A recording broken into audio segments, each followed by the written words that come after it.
Subscribe now. EU debates.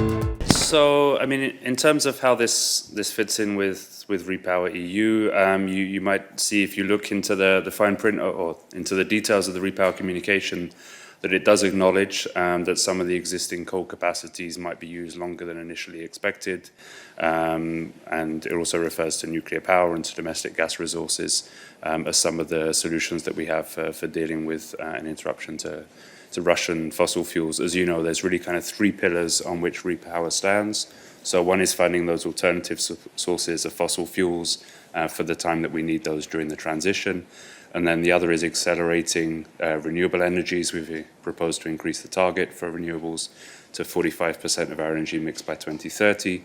We've also proposed to increase the energy efficiency target for 2030 from 9 up to 13%. So there's those three pillars that we're working on. I think in terms of these announcements that we've seen over the weekend, you have to see those in that context. You know, what we have in mind is that we know that the energy mix and that the plans of member states will adjust slightly because we are in an unexpected situation where we've decided to end our dependency on Russian fossil fuels.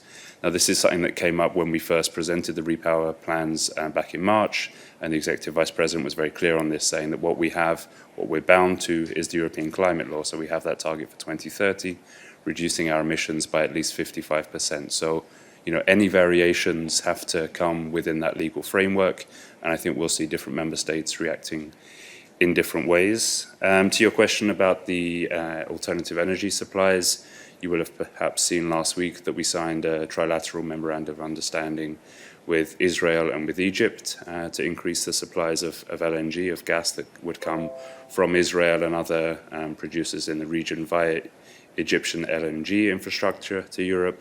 We have an agreement with the United States, and we continue to be in talks with lots of other partners, Norway, Azerbaijan, Qatar, to give just a few examples.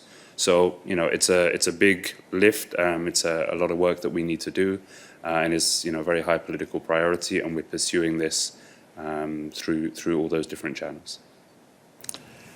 Thank you very much.